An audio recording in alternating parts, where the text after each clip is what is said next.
Nós temos caminhado com Tiago, exatamente porque nós precisamos, talvez, rever, novamente marcar os nossos vínculos como irmãos. E Tiago vem falando, a gente tem dado uma série de, que nós somos irmãos. E lá no primeiro capítulo nós pensamos sobre meus irmãos de vida, e que aprendemos ali que as provações não são um fim, mas um meio, no qual Deus soberano trabalha no processo no qual nós estamos. As provações não são um fim, Deus é soberano, e eu estou em processo. E Tiago vai falando sobre isso no primeiro capítulo. No capítulo 2, ele fala aos meus irmãos de fé, e lembra que há um mandamento de amor e um mandamento de fé, que são a lei do reino. A lei do reino de Deus é a lei do amor, é a lei da fé neste Deus que é soberano. O capítulo 3, nós vimos sobre os meus irmãos de sabedoria, especialmente sobre o controle da língua, e aprendemos que se enchermos o nosso coração de Cristo, nós vamos ter palavras de sabedoria que vão abençoar as pessoas que estiverem próximos de nós. E domingo passado nós vimos sobre meus irmãos de luta, que todos nós enfrentamos lutas interiores e exteriores. Submeter o nosso coração a Deus, e que devemos buscar. Isso é marcado por uma busca de Deus por nós, e por uma influência de Deus em nós. E aí seremos este povo de Deus. Hoje, eu queria pensar com os irmãos sobre os meus irmãos de caminhada. Nós estamos em caminhada. Há um livro que, até onde eu sei a informação, foi o livro mais lido no mundo depois da Bíblia, que é O Peregrino, escrito por John Bunyan, um pastor batista do século XVII na Inglaterra, preso durante mais de uma década por causa da sua fé. Ele escreveu o livro Peregrino, contando exatamente a história do cristão que saía da cidade da perdição para chegar na cidade celestial. E todas as lutas que ele precisava enfrentar, e que essa caminhada da cidade, da destruição, até a cidade celestial, é a caminhada que todo cristão precisa enfrentar. Tentações, luxúrias, o inimigo, muitas coisas que iam atrapalhando esta caminhada para chegar aos céus.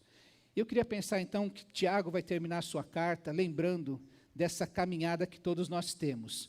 E a primeira palavra que Tiago tem para nos dar é uma exortação. Lembra que a gente foi fazendo algumas divisões? Cada vez que Tiago falava assim, meus irmãos, e a gente parava para pensar exatamente as divisões do nosso raciocínio. Aqui, eu quero pensar um pouquinho, voltar um pouquinho no capítulo 13, porque ele começa dizendo assim, Tiago, mantenha a sua Bíblia aberta em Tiago, capítulo 4 e 5, a partir do capítulo 4, do verso 13 em diante, até o capítulo 5, verso 6, ele fala das riquezas. E ele diz assim, 4, versículo 13.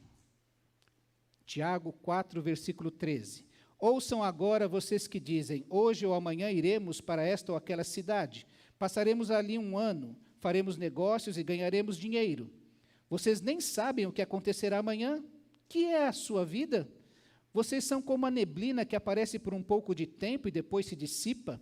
Em vez disso, deveriam dizer, se o Senhor quiser, viveremos e faremos isto ou aquilo. Agora, porém, vocês se vangloriam das suas pretensões. Toda vanglória como essa é maligna. Portanto, pensem nisto. Quem sabe que deve fazer o bem e não o faz, comete pecado. Ouçam agora, vocês ricos, chorem e lamentem-se, tendo em vista a desgraça que virá sobre vocês. A riqueza de vocês apodreceu, e as traças corroeram as suas roupas. O ouro e a prata de vocês enferrujaram, e a ferrugem deles testemunhará contra vocês, e como fogo devorará a sua carne. Vocês acumularam bens nestes últimos dias. Vejam o salário dos trabalhadores que ceifaram os seus campos e que vocês retiveram com fraude. Está clamando contra vocês. O lamento dos ceifeiros chegou aos ouvidos do Senhor dos Exércitos. Vocês viveram luxuosamente na terra, desfrutando prazeres e fartaram-se de comida em dia de abate, ou como se em dia de festa. vocês têm condenado e matado o justo, sem que ele ofereça resistência. O que Tiago está nos falando, nos ensinando aqui? Que nós precisamos aprender a andar neste mundo na dependência de Deus e não das riquezas. Não há nenhum erro em fazer o planejamento estratégico. Então, eu vou me organizar para na semana seguinte ir naquela cidade e negociar e ganhar dinheiro. Não é pecado isso. Tiago está falando que quando a gente faz o planejamento estratégico sem a presença de Deus, sem a consulta de Deus, é um grande erro. Porque a gente está só pensando na nossa própria visão. E Deus tem outras coisas para trabalhar, a gente já vai ver isso. Quando ele chega no capítulo 5, ele trata da gestão estratégica. Uma coisa é planejar. E eu preciso pedir a Deus sabedoria para falar, olha, em que cidade que eu vou, que tempo eu vou ficar lá, o que eu vou negociar lá. Ótimo. Agora, quando ele entra no capítulo 5, ele começa a falar para os ricos que, tendo planejado, ganharam muito e oprimem o pobre. O planejamento está certo, tudo organizado, tanto é que ganham bem, mas na hora de fazer a gestão estratégica, oprimem aquele que é mais pobre. Então ele está dizendo, aprendam a caminhar neste mundo, na dependência de Deus, perguntando a Deus se o que eu estou planejando é da sua vontade, se Ele irá à frente, se Ele vai me abençoar nesses caminhos. Ele está dizendo, aprendam a caminhar neste mundo, tratando o outro como um semelhante. Versos 4 e 5, ele fala do salário do trabalhador que ceifaram os seus campos e vocês retiveram com fraude. O Antigo Testamento é muito claro que você nunca deve segurar ou reter o salário do trabalhador até o dia seguinte. Você já fez isso alguma vez?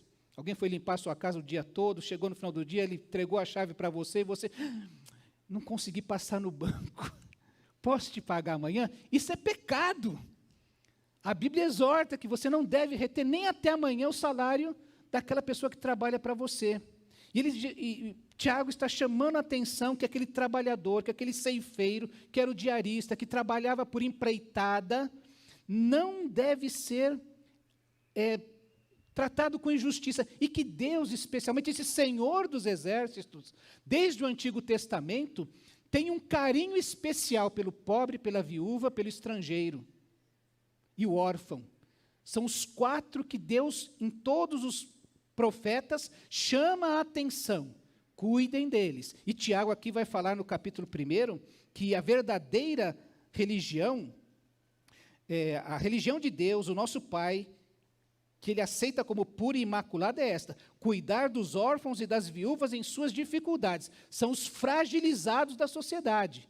E aqui ele vem falar do trabalhador que depende daquilo para levar o pão para casa. Tiago está dizendo, aprendam a caminhar neste mundo, olhando o outro como um semelhante. Quem de nós não fica assim,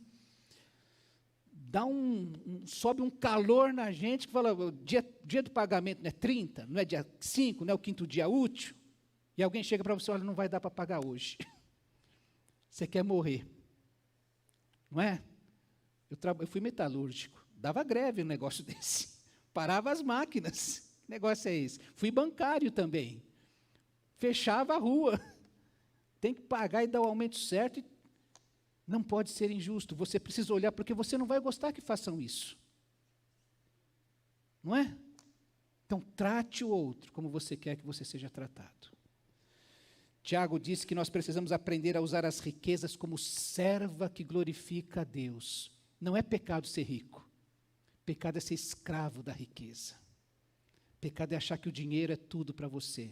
Já disse para os irmãos, o dia que você vir um cortejo, né, um velório, com um carro forte indo atrás do cortejo, aí você vai falando, esse está levando as riquezas para onde está indo. As riquezas passam. E ele está dizendo, meus irmãos ricos, meu irmão, você que está trabalhando para ficar rico, não coloque o seu coração nas riquezas. Faça dessas riquezas servas de Deus. Por que você quer acumular dinheiro para você poder abençoar pessoas? Eu já contei para os irmãos de um irmão que procurou o pastor pedindo para ele orar. Isso há muito tempo, antes de ter a teologia da prosperidade. Ele ia arranjar um emprego muito bom e ele queria que o pastor orasse para que ele pudesse entrar naquele emprego. Eu sei que era muito dinheiro. Esses dias eu fiquei sabendo que tem alguns magistrados que ganham 300 mil reais por mês. Eu falei, se eu ganhasse 300 mil reais descontando o imposto, ainda sobrava suficiente. E o pastor perguntou para aquele irmão, olha, por que você quer esse emprego? Por que você quer ganhar tanto? E aí ele falou, olha, porque eu e minha esposa temos no coração o desejo de sustentar um casal de missionários no campo. Nós, não é dar para juntar com o da igreja, não, é nós. E se eu ganhasse 250 mil reais por mês, dava para sustentar uns 3, eu acho, né? Casais de missionários no campo. Eu quero dinheiro, mas esse dinheiro vai ser servo. Ele não vai dominar o meu coração. Eu não vou extorquir o mais pobre. Eu vou abençoar o mais pobre. Eu vou fazer com que ele trabalhe dessa maneira também. A maneira de lidar com a riqueza é dessa maneira. Eu quero ter muito dinheiro, mas para poder servir, para poder ajudar, para poder contribuir. Mais bem-aventurada coisa é dar do que receber. E como é bom, quando eu tenho dinheiro para ir lá no mercado, eu compro a cesta básica, eu vou lá e dou, do que eu receber cesta básica. Já recebeu cesta básica na sua casa, alguma vez na vida? Passou um tempo de dificuldade, e a gente agradece a Deus porque chega na casa da gente o que precisávamos, mas como é constrangedor, como a gente fala assim, Deus me ajuda, me libertar desse tempo que eu tô, de escassez. E quando a Bíblia diz, quando Jesus diz que mais bem-aventurada coisa é dar do que receber, porque é um grande privilégio poder dar, poder ajudar os outros, ao invés de ser ajudado. As riquezas podem ser servas e elas vão glorificar a Deus assim. E não fazer exatamente isso. Permitir que elas dominem o nosso coração. É assim que a gente lida com as riquezas. Jesus já tinha dito, e a gente lembra que Tiago é o irmão de Jesus, que ouviu tudo que Jesus falou, quando Jesus disse para os seus discípulos, vocês não podem servir a 2 senhores. Ou vocês vão agradar o Senhor, ou a Mamon, que era a divindade que representava as riquezas. Isso é palavra do Senhor para nós. Caminhem de maneira justa neste mundo. Caminhem com justiça, que você não seja acusado de ser um explorador do seu próximo, mas que seja lembrado como aquele que estendeu a mão generosamente para alcançar aquele que estava necessitado. E ganhe muito dinheiro para poder fazer isso. Deus te abençoe nesse sentido. Segunda palavra de Tiago para nós é que nós precisamos caminhar com dignidade. Veja que nos versos 7 em diante ele diz assim, portanto, irmãos, sejam pacientes até a vinda do Senhor. Vejam como o agricultor aguarda que a terra produza preciosa colheita e como espera com paciência até virem as chuvas do outono e da primavera. Sejam também pacientes e fortaleçam o seu coração, pois a vinda do Senhor está próxima. Irmãos, não se queixem uns dos outros para que não sejam julgados. O juiz está às portas. Irmãos, tenham os profetas que falaram em nome do Senhor como exemplo de paciência diante do Senhor. Como vocês sabem, nós consideramos felizes aqueles que mostraram perseverança. Vocês ouviram falar sobre a perseverança de Jó e viram o fim que o Senhor lhe proporcionou. O Senhor é cheio de compaixão e misericórdia. Sobretudo, meus irmãos, não jurem, nem pelo céu, nem pela terra, nem por qualquer outra coisa. Seja o sim de vocês sim e o não, não, para que não caiam em condenação. É interessante que esse trecho começa com a expressão portanto, que está concluindo algo, porque ele falou, olha, cuidem de tratar a riqueza, colocar a riqueza no lugar certo delas, porque viver de maneira que glorifique a Deus pode causar algum sofrimento. Você pode ser excluído do esquema que estão fazendo. Tem gente que ganha muito dinheiro por causa de alguns esquemas errados, e você pode sofrer por causa disso. E aí ele diz que nós precisamos andar neste mundo. Meus irmãos, nós precisamos aprender a caminhar neste mundo, ansiando a volta do Senhor. Sejam pacientes até a vida. Qual é o motivo que eu tenho para ser paciente? Meu Jesus vai voltar. Ele vai vir. Nós estamos celebrando isso. A igreja existe por causa disso. E a gente deve ter a mesma paciência do agricultor. Porque para a tribulação, o único remédio para a tribulação é a paciência. Não adianta espernear. Tem gente que acha que pode fazer um monte de coisa, ou sair achando do seu jeito. Quer ver uma situação difícil na Bíblia? Abraão e Sara não podiam ter filhos. Tempo de tribulação, tempo de provação.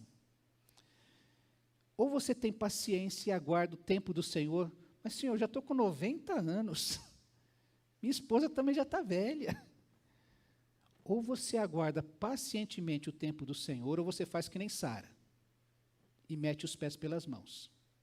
Vou te dar a minha serva, Agar. Nós temos um problema até hoje para resolver. Então, o remédio para provação, para tribulação, é paciência. Do jeito que o agricultor faz. Quem planta sabe como é que é, quem cuida de plantas, mesmo em casa, sabe que tem um tempo de você preparar a terra, põe a sementinha, fica regando, até sair a sua florzinha, não é?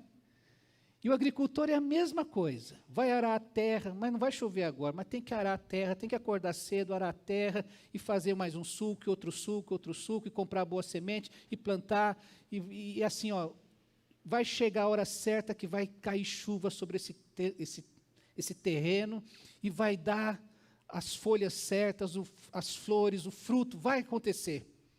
Ele trabalha assim. E Tiago está dizendo para nós, vocês precisam caminhar nesse mundo, ansiando a volta do Senhor, e fortalecendo o coração de vocês nessa verdade. Hoje de manhã nós estamos falando sobre mantermos comunhão, e eu falava na classe aqui, aproveitei para dar uma palavrinha. Olha, tem gente que vai chegar para mim e falar, pastor, ora por mim.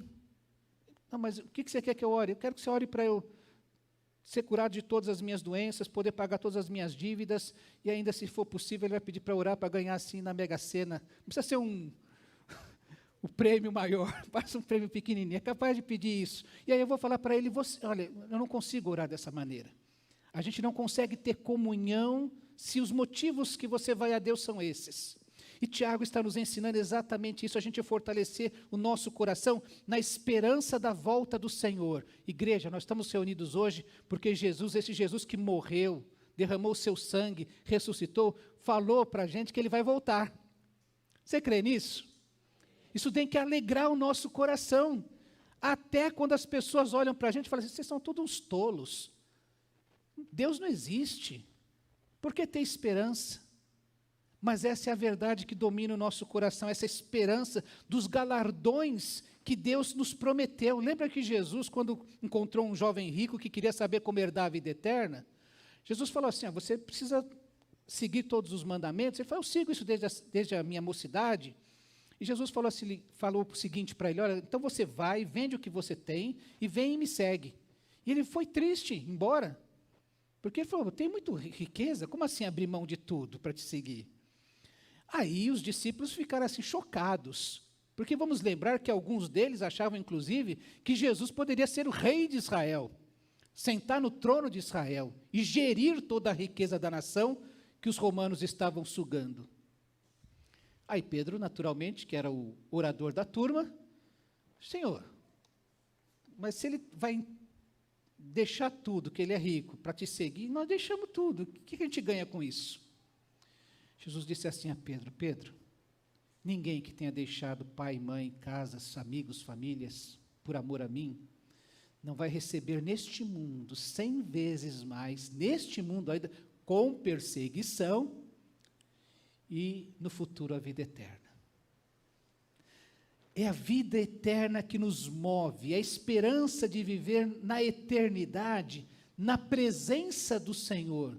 Eu quero falar para você que aqui nós cremos que há um inferno, e que aqueles que rejeitam a Cristo vão passar a eternidade no inferno, distantes de Deus.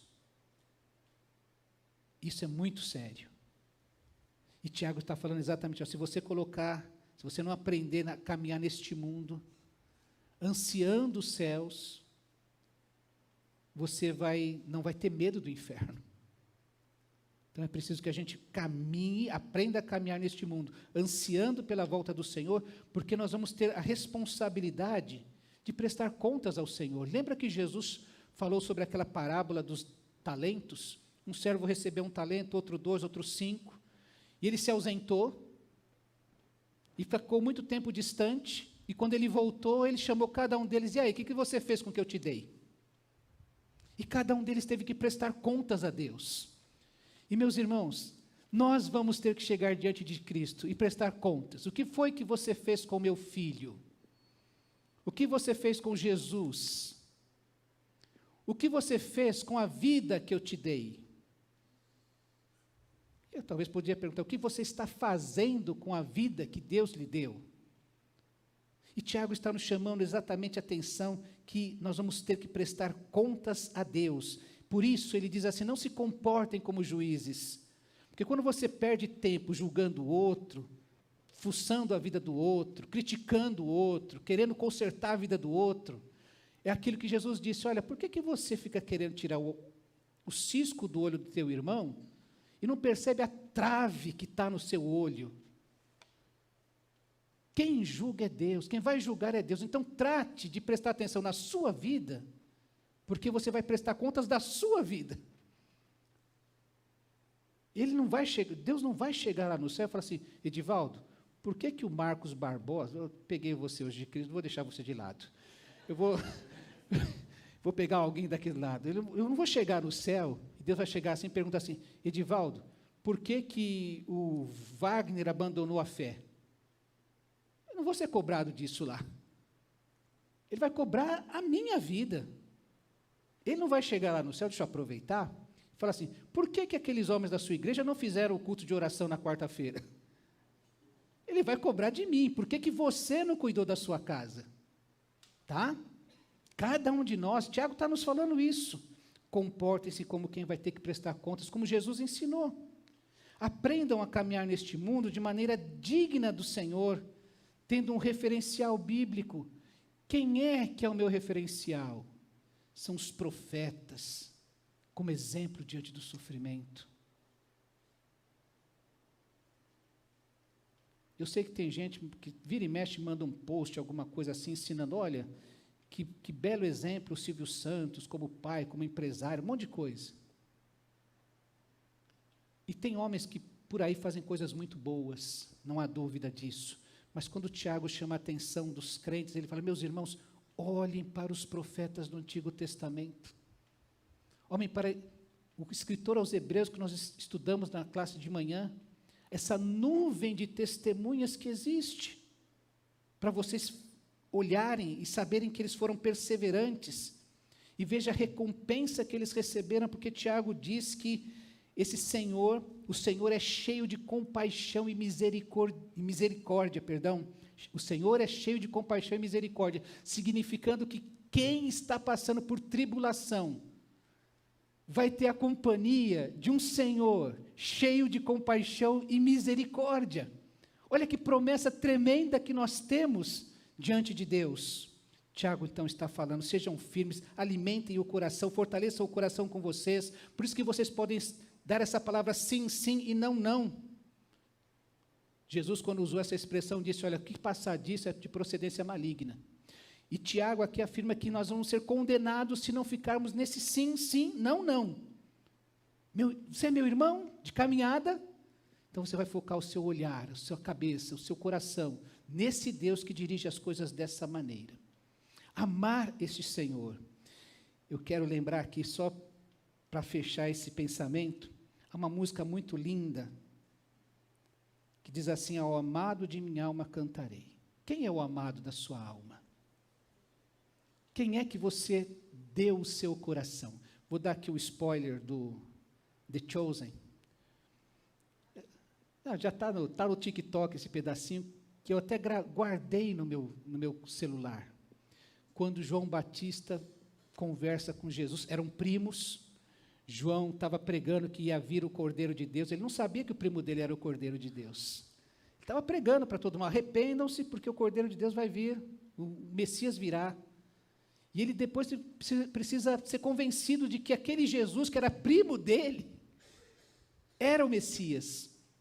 E eles têm uma conversa. E João chega para Jesus e fala assim, o meu coração é teu. Isso é tremendo, meus irmãos. Quem é o dono do seu coração? O meu coração é teu. João é aquele que é morto, decapitado, porque foi firme, perseverou. Este é o exemplo que nós temos. E eu sempre fico assim, será que as pessoas conseguem perceber que o meu coração pertence a Jesus? Isso é um desafio para cada um de nós. Nessa música, Guilherme Kerr chama Jesus de o seu amado. E diz que fica bem cantar louvores a Jesus. Ele é o meu amado, meu Salvador, o Senhor da vida, preferido meu. É a luz que arde em resplendor, é aquele que a Bíblia diz ser Deus, autor da vida, Cristo, meu Senhor. Amado meu, para sempre, amado meu. Isso deve dominar o nosso coração. Uma vida, uma caminhada digna do meu Senhor. Se o teu marido vivesse te traindo, ou a sua mulher vivesse te traindo, ou os teus filhos fossem completamente desobedientes, você ia dizer assim que não há dignidade nisso. E é isso que Tiago está tentando nos ensinar, que nós temos um Deus que é digno da nossa devoção. Ele é digno da nossa devoção, de nós entregarmos o nosso coração a Ele. Por fim, Tiago diz assim, caminhem com intensidade. E eu já lembrei que ser morno ou frio na mensagem é uma questão de intensidade. Quando ele diz assim, verso 13, entre vocês há alguém que está sofrendo, que ele ore. Há alguém que se sente feliz, que ele cante louvores. Entre vocês há alguém que está doente, que ele mande chamar os presbíteros da igreja, para que estes orem sobre ele e o unjam com óleo em nome do Senhor. A oração feita com fé curará o doente, o Senhor o levantará, e se houver cometido pecados, ele será perdoado. Portanto, confessem os seus pecados uns aos outros, orem uns pelos outros para serem curados. A oração de um justo é poderosa e eficaz. Elias, referência de profeta do Antigo Testamento, Elias era humano como nós. Ele orou fervorosamente para que não chovesse, e não choveu sobre a terra durante 3 anos e meio. Orou outra vez, e os céus enviaram chuva, e a terra produziu seus frutos. Meus irmãos, se algum de vocês se desviar da verdade, e alguém o trouxer de volta, lembrem-se disto: quem converte um pecador do erro do seu caminho, salvará a vida dessa pessoa, e fará que muitíssimos pecados sejam perdoados. O que Tiago está nos ensinando? Que nós precisamos aprender a caminhar neste mundo como irmãos. É ele que usa a expressão, entre vocês, mais de uma vez, entre vocês alguém sofrendo, entre vocês alguém doente, mande chamar os presbíteros da igreja. Esse pessoal que anda sozinho, vai chamar quem? Uns aos outros, uns pelos outros. Meus irmãos, aprendam a caminhar neste mundo como irmãos, vivam intensamente essa irmandade, essa fraternidade que é a família de Deus. Então, ore quando sofrer e ore por quem sofrer, quem está sofrendo. Cante quando você estiver feliz e com quem está feliz. Cuide dos doentes, do corpo. Por isso, unjam com óleo, era penicilina na época. E da alma, confessem os seus pecados para que eles sejam perdoados. Tiago está nos falando dessa vida de crente, vida da igreja. Cante quando você estiver feliz e cante com quem está feliz. Ore quando você estiver sofrendo e ore por quem está sofrendo. É assim que é ser crente. Ele fala, inclusive, confiem na função dos presbíteros da igreja, daqueles líderes espirituais que são experimentados para conduzir a igreja e ajudar na cura das pessoas. É por isso que no seu informativo digital tem lá, olha, que privilégio servir. Se eu tenho dons, é para colocar à disposição do outro. Se Deus me dá espaços, é para poder servir ao outro. Confiem na função desses presbíteros, chamem esses presbíteros. Não fica... Meus irmãos, hoje a gente está numa situação tão complicada, porque eu lembro quando eu comecei a ser pastor, há muito tempo atrás, a gente sabia que tinha uma rádio 2 rádios, que tinha culto o dia inteiro. Uma a gente sabia, falando, o pessoal da minha igreja não gosta, não vai gostar de ouvir essa pessoa. Mas a outra estava fazendo um sucesso tremendo. E todo mundo ouvia o dia inteiro. Aí chegava no final de semana, mas eu ouvi isso. Falei, não, presta atenção, vamos sentar aqui de novo. O que a Bíblia diz assim, mas lá está falando isso, lá a igreja está lotando, lá está lotando estádio. Não, mas a Bíblia diz assim para a gente. Os presbíteros são esses líderes espirituais desta comunidade. E quem anda solto, sendo pastoreado pela internet, pela televisão, quando você perde olha, irmão, quando você perdeu o sono de madrugada, não sei quantos aqui perderam essa semana, não liga a televisão. Quer ter sono? Quer pegar no sono de novo? Vai ler a Bíblia. Vai bater um sono. Você vai ver. O diabo vai vir ajudar você a dormir, para você não ler a Bíblia. Ou então, resolva orar de joelhos, de madrugada. Mas não liga a televisão. Você vai perder seu tempo. Faça isso, você vai ver como vai ser bom. Ele está nos ensinando a confiar no poder da oração e no Deus que responde às orações. E ele vai lembrar para mim e para você o exemplo de Elias. Elias é aquele profeta que aparece. Você vai lembrar que Elias era o grande profeta. É ele que aparece na transfiguração de Jesus. Elias e Moisés. Moisés representando a lei e Elias representando os profetas. O sofrimento, a angústia de Jesus foram assistidos em todos os sentidos, vistos e consolados por Elias e Moisés. E Elias é aquele que, lá no capítulo 17 de 1 Reis, chega para Acabe e diz assim: eu juro pelo nome do Senhor, o Deus de Israel, a quem sirvo, que não cairá orvalho nem chuva nos anos seguintes, exceto pela minha palavra. Aí Elias sai dali e vai para Serepta, que é o território de Baal, ficava em Sidom, na região de Sidom. É uma cidade que está no território onde Deus lá é Baal. E lá Deus manda Elias ser alimentado por uma viúva. Que quando Elias chega lá, encontra aquela viúva pegando alguns gravetos, ele fala assim: você tem água para me dar? Ele falou: tem em casa, vou fazer. Eu estou pegando alguns gravetos porque eu vou fazer um bolo, eu e meu filho vamos comer e a gente vai morrer. Porque não tem mais nada. Já estava seca, já estava pegando naquele lado.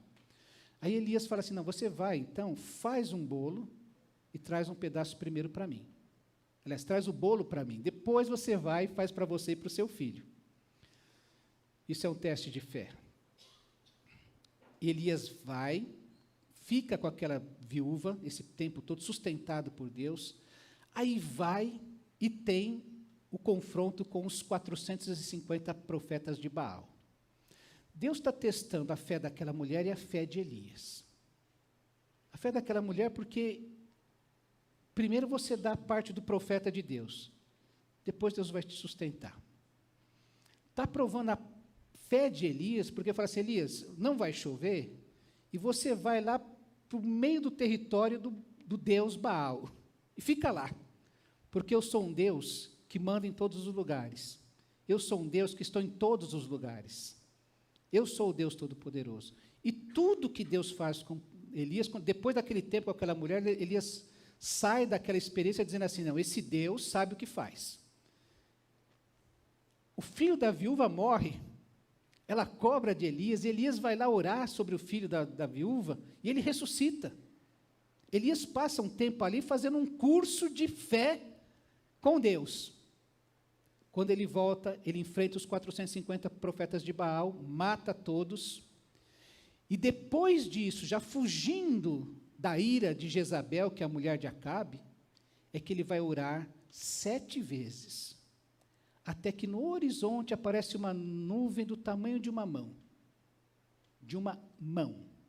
Uma mão humana, não uma mão, né? De uma mão. E aí, aparecendo lá no horizonte, aí ele fala assim: vamos embora. Deus já está respondendo. Este homem que passa essas coisas tremendas, Tiago está falando assim, olha, você é igualzinho a ele, ou esse Elias é igualzinho a você. O que muda tudo é o Deus a quem vocês servem. O Deus de Elias é o seu Deus? A pergunta é essa, a questão é esta. Então nós precisamos aprender, Tiago estava falando que nós precisamos aprender a caminhar confiando no poder da oração e no Deus que responde às orações. Aprendam a caminhar neste mundo com um senso de missão. Quero terminar pensando nisso, porque só existe uma verdade, Jesus. Só existe um caminho, que é Jesus. Só existe vida em Jesus.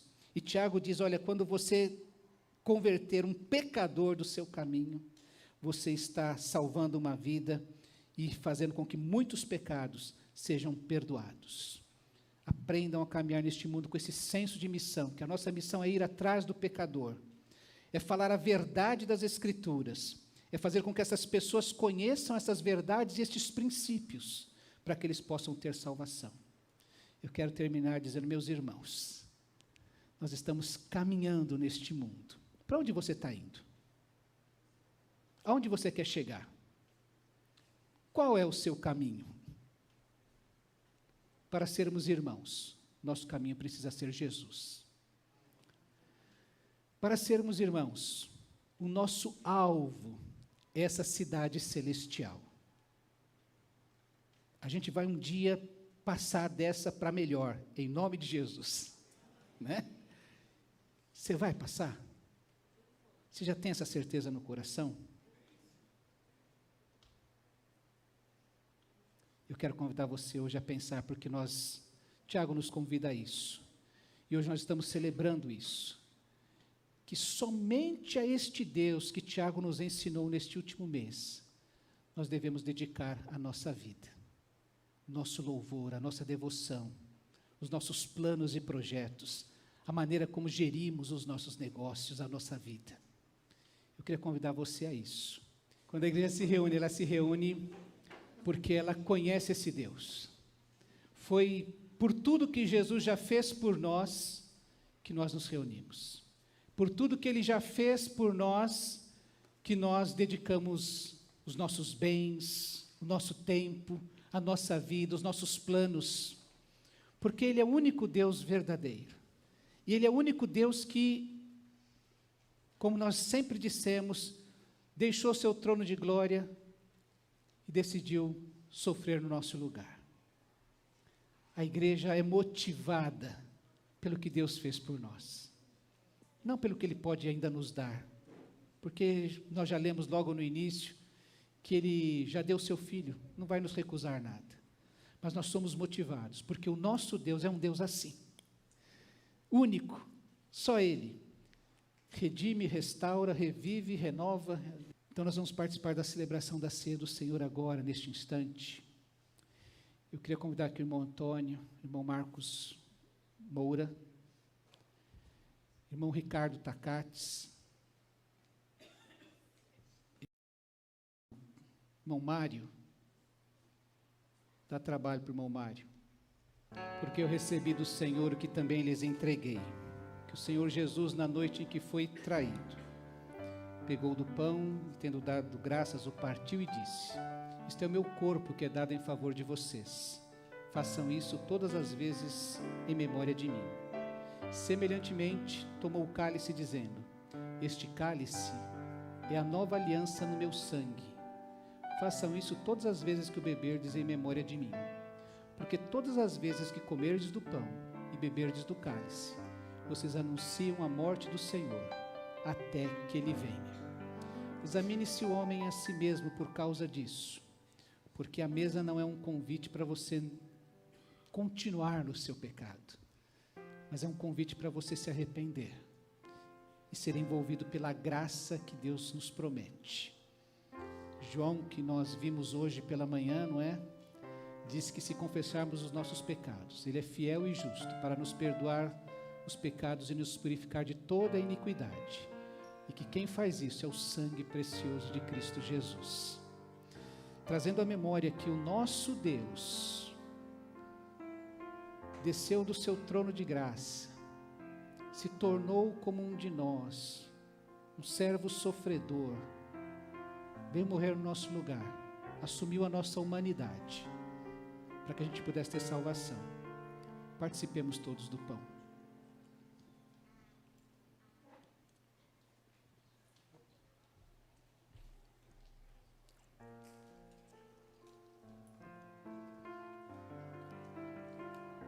O pão lembra, nos recorda a humanidade de Jesus, que ele se tornou um de nós, para morrer no nosso lugar. Mas o sangue lembra que ele se foi um ser humano especial, um filho unigênito, e que ele tem um sangue mais precioso do que todos os bodes e carneiros que tenham sido sacrificados neste mundo, para buscar o perdão dos pecados. É o sangue que é mais precioso que a prata e o ouro, porque é o único sangue que perdoa pecados. Se o pecado te pesa, saiba que o sangue de Jesus nos purifica de todo pecado. E trazendo à memória o poder que há no sangue de Cristo Jesus, participemos todos do cálice. Irmão Ricardo, irmão, nos guia em oração, agradecendo a celebração. Amado Deus, obrigado, Deus querido. Receba toda a glória para si, Senhor Deus. Obrigado por essa comunhão. Nesse momento gostoso, estamos aqui, ó Pai, como o corpo de Cristo, ó Deus querido. Ah, Senhor Deus, Tu és a cabeça, nós somos seus membros, ó Deus querido. Senhor, receba toda a glória, Senhor Deus. Seja com cada família aqui representada, Deus querido, concedendo a Tua bênção, a Tua graça, a Tua segurança. Seja conosco nesse início de semana, abençoando, ó Pai querido. Senhor Deus, abençoa os cultos nos lares, Senhor Deus querido. Abençoa cada família, ó Pai, que abriu as suas portas também, ó Pai, para receber a Tua palavra. Vidas se convertam a Ti, ó Pai querido. Vidas sejam libertas, ó Deus, no Teu nome, ó Pai. Muito obrigado por tudo. Em nome de Jesus Cristo. Amém.